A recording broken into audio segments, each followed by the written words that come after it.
hoo-hoo. If you didn't already feel the frog in your throat when you hear that high-pitched hoo-hoo, you will when you watch the Christopher Robin trailer. What you may not have known is that the nostalgic, sticky story of Winnie the Pooh, despite its London setting, is very Canadian. We're talking very, very Canadian. How Canadian? Think. Here are the Canadian facts to keep in mind when you force your kid to watch the movie this weekend with you, or vice versa. Why, thank you. Number 1. The original Winnie the Pooh is an Ontarian bear. Back in August of 1914, a Canadian Army vet named Harry Colburn adopted an orphaned black bear cub. Colburn stopped at the White River train station in Ontario while on his way to Valcartier, Quebec, buying the female cub for $20. She became the mascot for the 2nd Canadian Infantry Brigade. Number 2. Winnie is named after a Canadian city. Colburn named the bear Winnipeg after his hometown, calling her Winnie for short. The second part of her name came from after she was donated to the London Zoo in 1918, when a visiting child named Christopher Robin added Pooh to her name.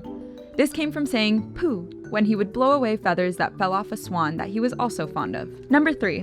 The Canadian bear lived for kids and died for dental research. So long, Winnie. You be a good girl while I'm gone.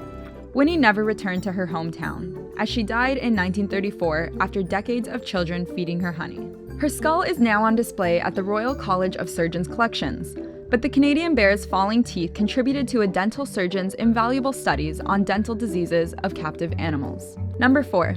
There's a festival for Winnie every year in White River. If anyone wants to clap, now is the time to do it. The festival takes place the 3rd week of every August to celebrate her, using different themes every year such as Vegas, Hawaii, and the future. But Disney already said no to the festival's organizers when they tried to get permission to show the new film this year because it will still only be playing in theaters.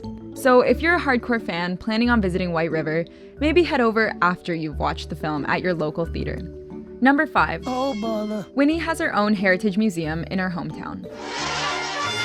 Hurry, come on, the bees! The White River Heritage Museum is home to extensive collections of Winnie the Pooh items, like Christmas ornaments, figurines, plush toys, and even Winnie the Pooh themed chinaware with 14-karat gold.